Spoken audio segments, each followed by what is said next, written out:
Hi, I'm Ben Meyer. And I'm Rob Wright. And this week we want to talk a little bit about the origins of Halo.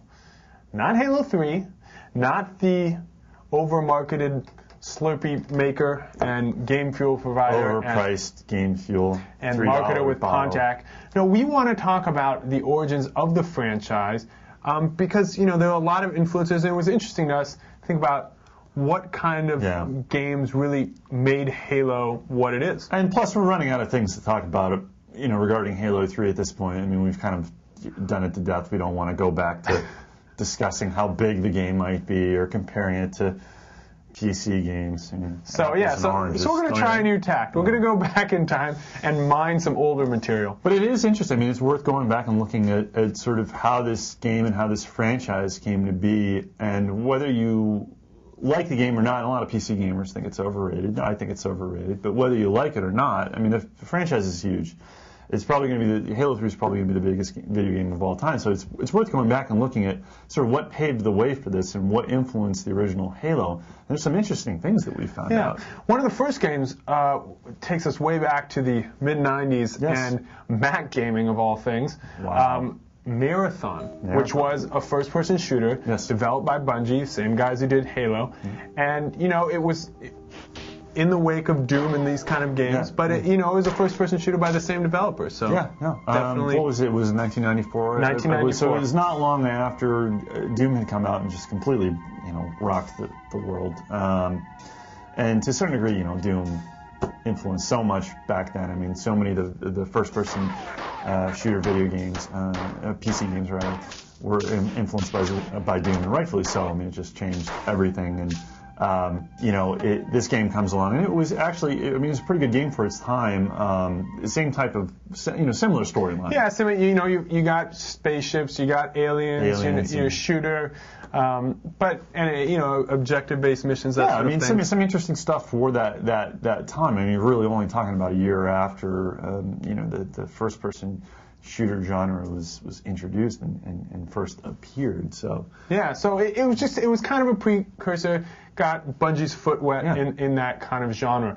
The next one might be a little counterintuitive to some, but it's StarCraft. And why StarCraft, which is an RTS, obviously, very popular game. Well, it's the storyline, and they have very similar points on that matter. Yeah, some similar points, and the same way that Halo has the three species or race scheme, humans, Flood, Covenant, StarCraft had something similar. I mean, human, Zerg. I mean, the same type of three character type conflict, and similar storyline in the sense that you're dealing with humans, space exploration, Marines on a mission to colonize the galaxy and then run into hostile enemy races. And somebody brought up a good point not too long ago about how much of this is really influenced by said game or said movie, because the science fiction genre and it recycles. It recycles so much stuff. I mean, it's tough to tell where influences begin and end when you're talking about this stuff. And you could talk about Halo being influenced by StarCraft, but then you can talk about a game like Metroid Prime 3, Corruption,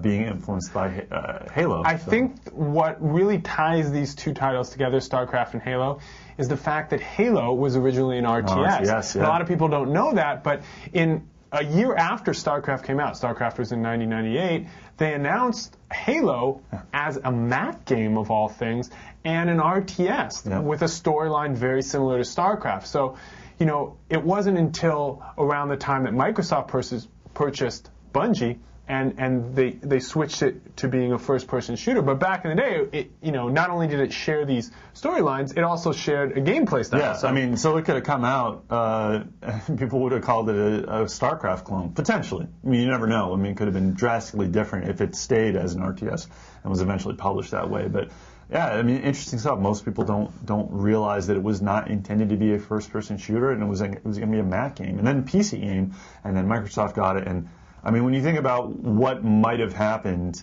had history turned out differently, I mean, the Xbox could have been a complete disaster without Halo. It never would have beaten GameCube without Halo. Now, it may not be the best first-person shooter out there, or even just wildly overrated, but for a console first-person shooter, it's one of the biggest franchises. It's one of the most important franchises. I mean, when you think about all the success that the series has had on the Xbox. I mean, the Xbox didn't sell that many console units, but I mean, without Halo, God, you wonder what might have happened. You know? And then you wonder why, Rob, did they switch from an RTS? Why did they switch from an RTS to first? And that makes us think about a very, very popular, one of Rob's all-time faves, Half-Life, which came out, or as I call it, 10 out of 10.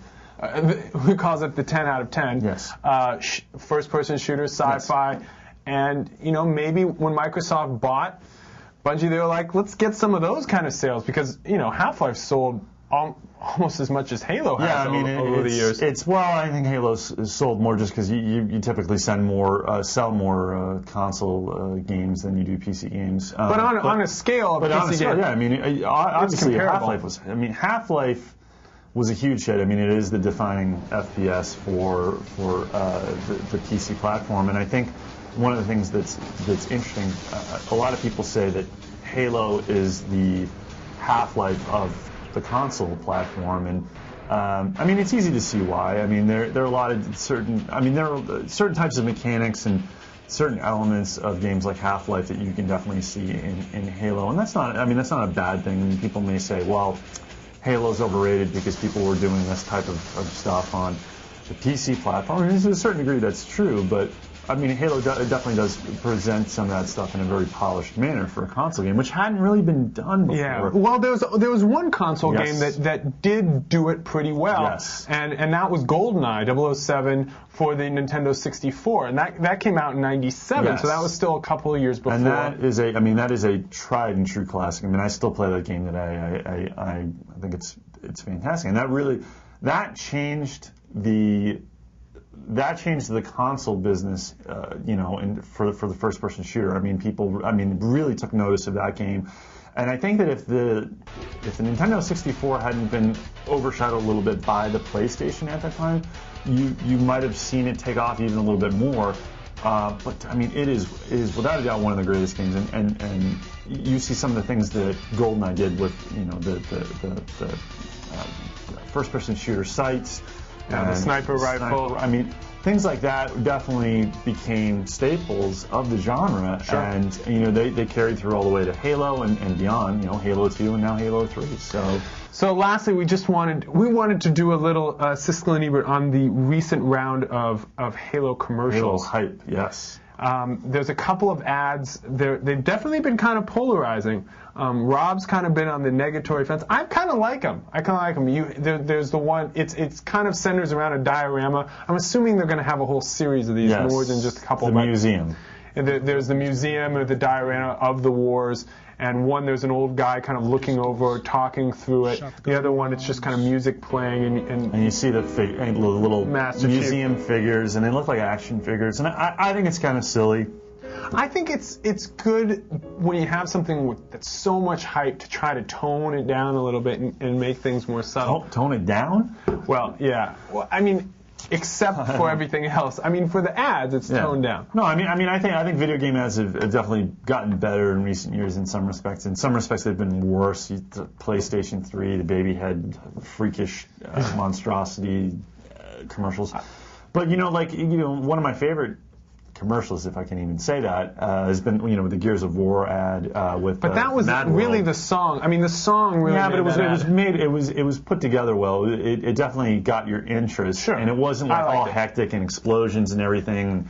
I think something like that for Halo 3 would have been good. But let's be honest, the game's still going to sell. This is not good. 200. I like Slurpees, guys. This is not a good Slurpee thing. Will you try your game fuel? Yeah, after. That was maybe for a blooper. Okay. Well, that's all the time we have for this week. I'm Ben Meyer. And I'm Rob Wright. And we'll see you next time.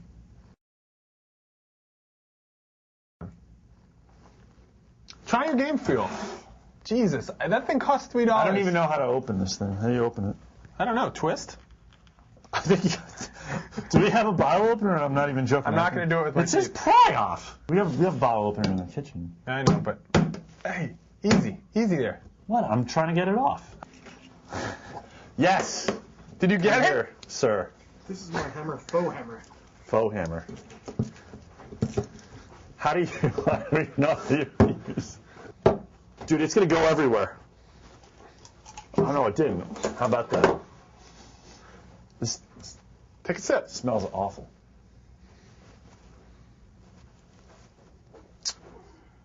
It's like cough syrup. Taste it. It's foul. It's awful. It doesn't help that it's warm now, too. Well, maybe if you'd gotten the video right on the first take, it wouldn't be warm. You ever think about that?